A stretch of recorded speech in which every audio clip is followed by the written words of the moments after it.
Oi, amiga, amigo. Desejo que esteja tudo bem contigo.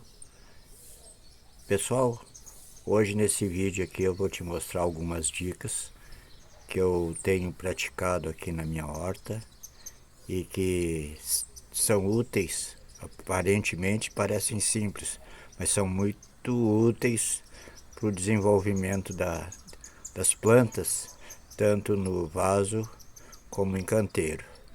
Segue o vídeo aí.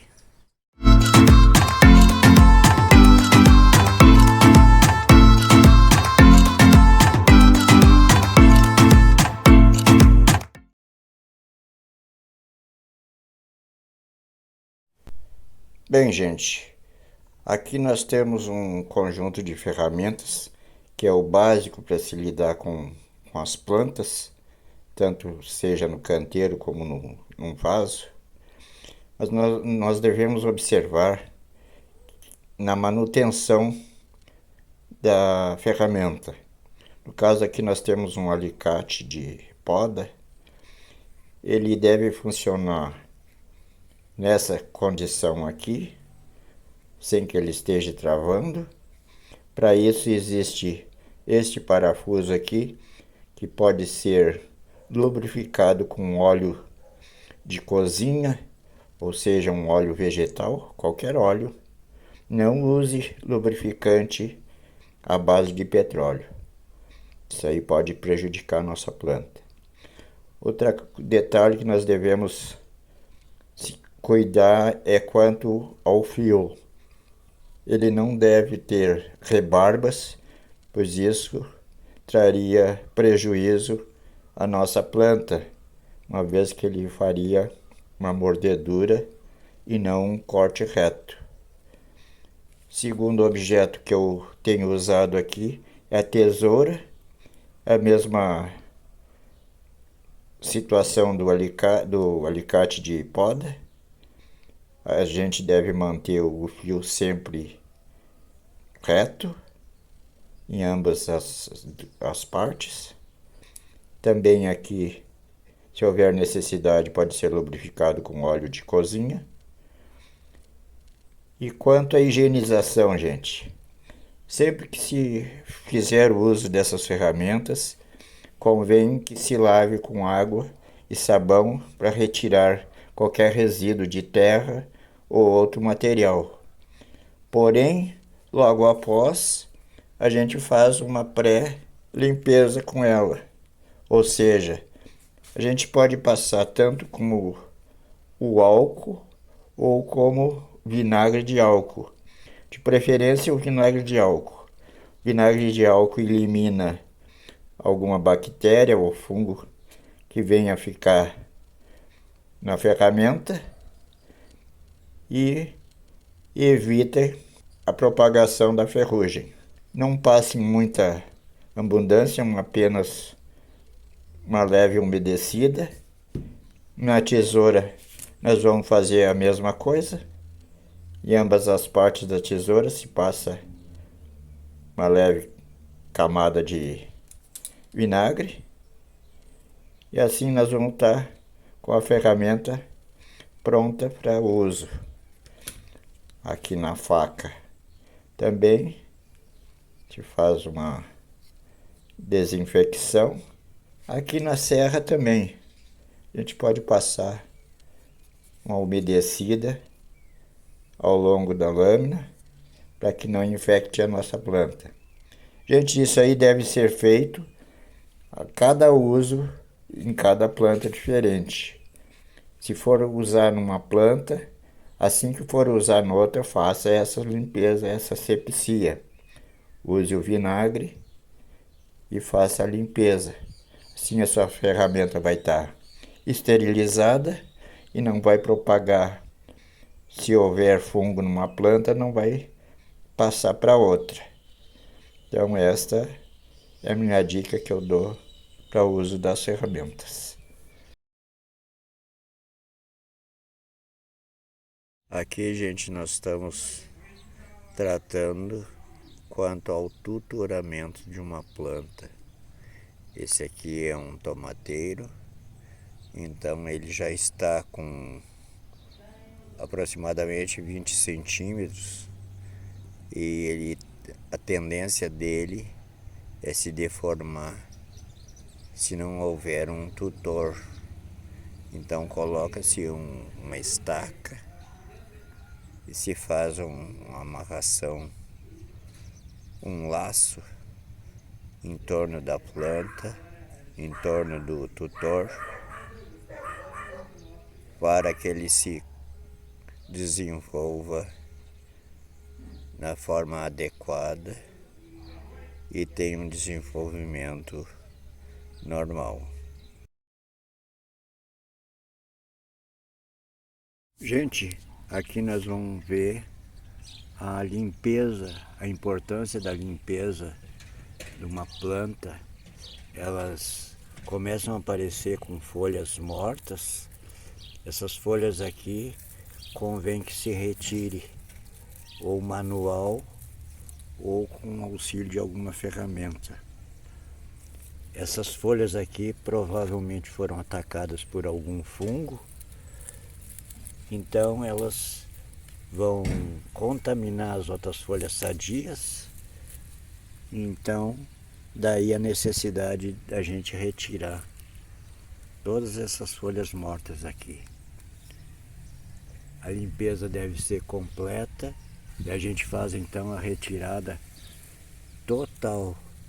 Não deixe nenhuma folha dessas mortas, que isso aí vai contaminar as outras folhas. Outro detalhe importante é que se faça a colheita dessas folhas que foram atacadas ou por fungos ou que vieram a morrer, se faça a coleta em um recipiente e depois se faça o descarte. Não vamos deixar como cobertura aqui no pé da planta, que ela vai infestar toda a planta.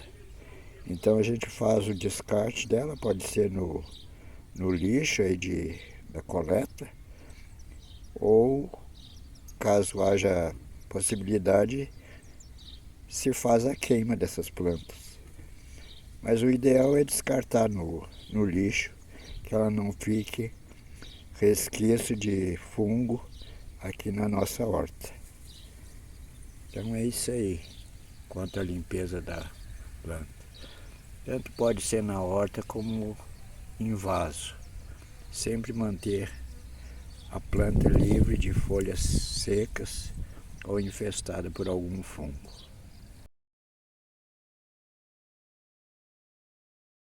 Aqui, gente, vou te mostrar a importância que tem da cobertura de solo num canteiro ou até mesmo num vaso. Vocês observem aqui que mesmo com forte calor, a terra continua úmida. Esse aqui já foi uma cobertura feita há bastante dias, inclusive ela já está se decompondo. Esta aqui é uma cobertura mais recente, mas vejam como ela protege o solo e o solo se mantém úmido. Esse solo aqui é um solo bem solto, ele absorve bem essa cobertura. Pode ser outro tipo de cobertura, mas eu prefiro esta.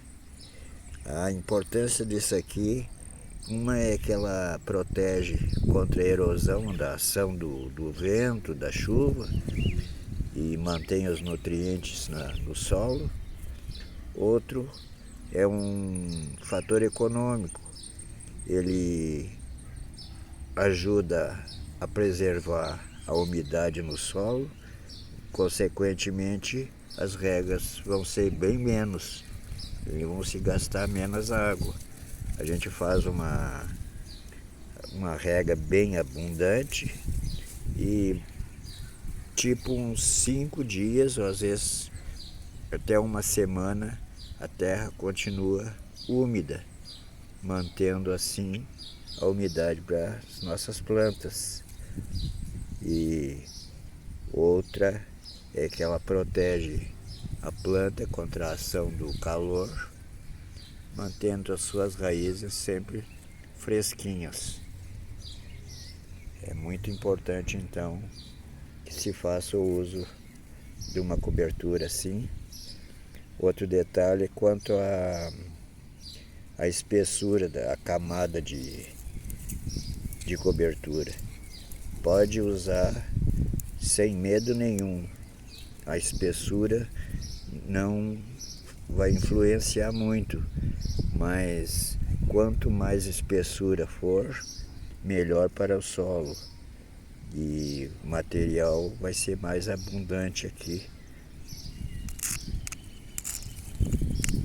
em torno das suas plantas.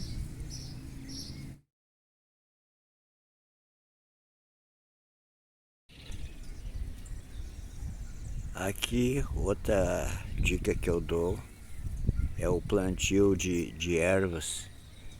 Aqui nós temos um pé de manjericão e algumas plantas que têm um odor forte, como o manjericão no caso, ele ajuda a repelir os insetos que venham a acometer as nossas plantas. Então, intercaladamente, é interessante que se plante, aqui no caso, o manjericão. Eu tenho mais aqui adiante um pé de losna que também exala um cheiro bem forte.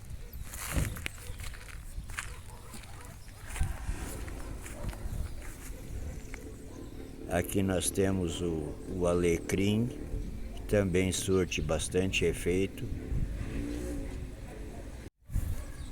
A salsinha também, ela exala um cheiro bem forte e espanta bastante os insetos nocivos às plantas. Aqui nós temos a citronela também, tem um cheiro bem forte e afasta bastante os insetos. Aqui uma pimenteira também, é outra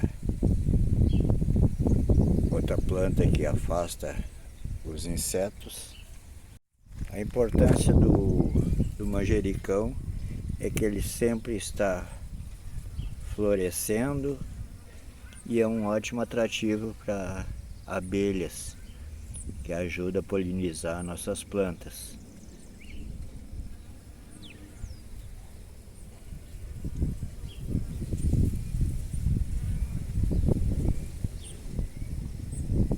Sempre tem uma abelhinha aqui visitando.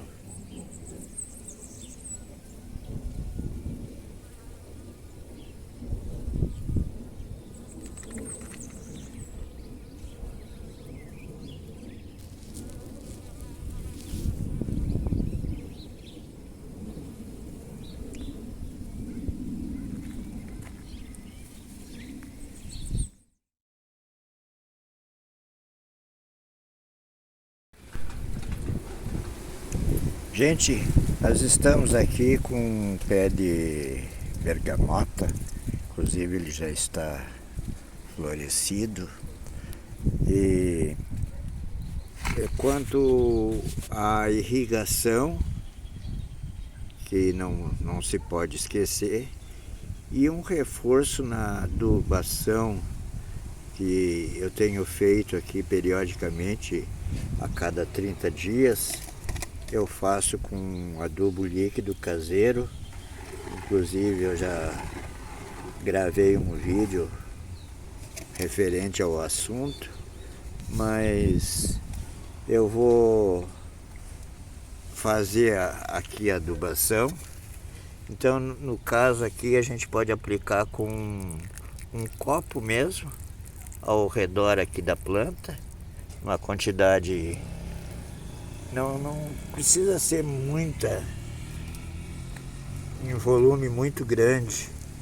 Pode ser aplicação assim razoável, desde que seja feita a cada 30 dias, e a planta vai agradecer muito. Esse é um adubo à base de esterco de cavalo e uma porção de cinza também. Eu vou deixar aqui nos comentários,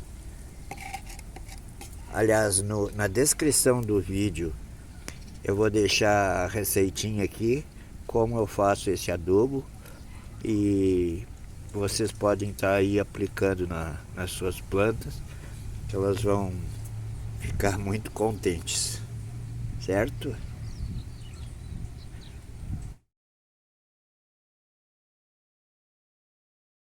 Gente, olhem aqui, o canteiro recém foi montado, fazem 2 dias, e já foi visitado pelos felinos.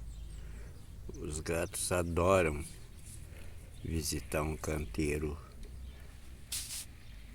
assim, com a terra bem revolvida. Então nós temos uma solução para isso aqui. Nós vamos nivelar o canteiro novamente.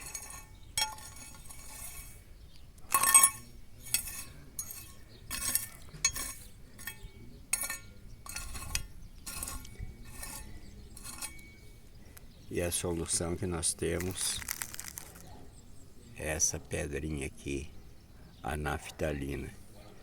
Nós vamos distribuir algumas pedras em alguns pontos aqui, e com certeza os gatos não vão vir mais aqui nesse canteiro. Eles detestam o cheiro dessa naftalina. Então, essa é uma dica para vocês.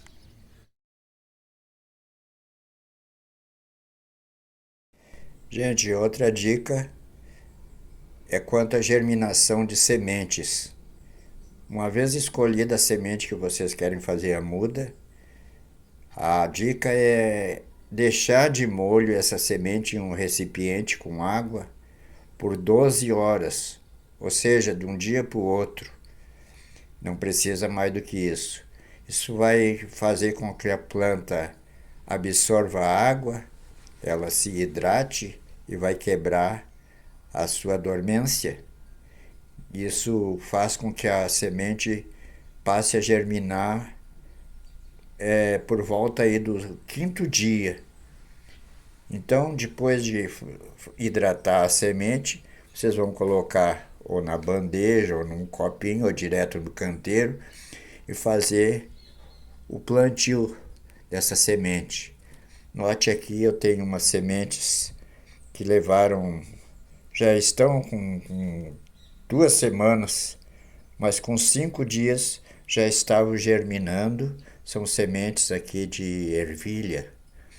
Notem que elas já estão até prontas para fazer o transplante. Essa aqui já está com 15 centímetros, com apenas 2 semanas. Quanto levaria esse tempo só para germinar a semente? Então adianta em muito. Aqui nós temos uma semente também de abóbora. Sempre as retardatárias, essas aqui demoraram um pouquinho, mas já estão germinando. Vejo que elas estão bem pequeninhas. Mas as outras, na maioria, germinaram com 5 dias. A partir do 5º dia ela já começa a germinar. Quanto que o normal seria de 8 dias a 15 dias para germinar uma semente. Assim, isso aí facilita muito, diminuindo o tempo de germinação para fazer a nossa muda. É uma dica que eu passo também.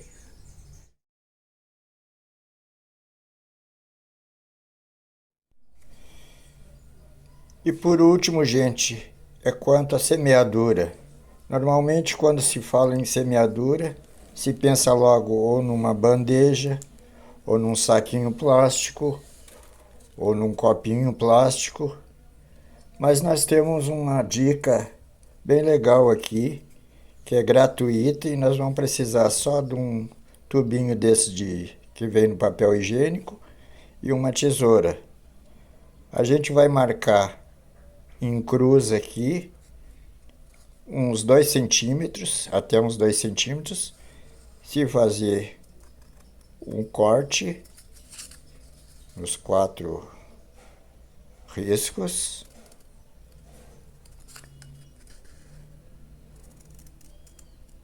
Assim.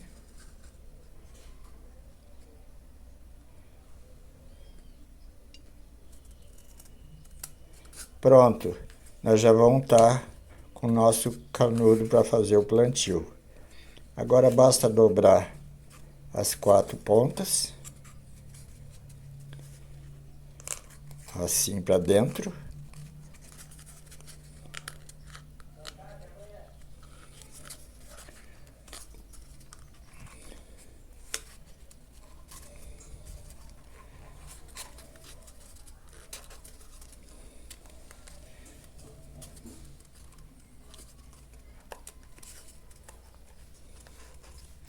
Pronto, nós já estamos com um cartuchinho para fazer a semeadura da nossa semente. Vejam aqui, agora é só encher de terra, colocar a semente no meio e deixar aguardar que ela germine, já usando aquele processo de deixar a semente de molho de um dia para o outro. Em 5 dias nós já vamos estar com uma semente germinando e em 15 dias já vai estar pronta para o plantio. O detalhe é o seguinte, além de ser grátis, nós não vamos gastar nada com o recipiente, e outro que pode ser plantado o conjunto. Esse copinho aqui pode ser enterrado no local definitivo, junto com a planta, porque como ele por ser de papelão, ele logo em seguida ele vai estar se decompondo, se tornando material orgânico, e a planta já vai ficar no local definitivo. Assim a gente economiza, não vai o papel ser devolvido para o lixo, vai ser consumido na horta, servindo como um adubo. Certo, gente? Gente, eu agradeço por ter assistido esse vídeo e se curtirem, gostaram, curtam essas dicas. Eu agradeço, então, a todos por assistirem o vídeo. Desejo a todos um tudo de bom e até o próximo vídeo. Tchau, tchau.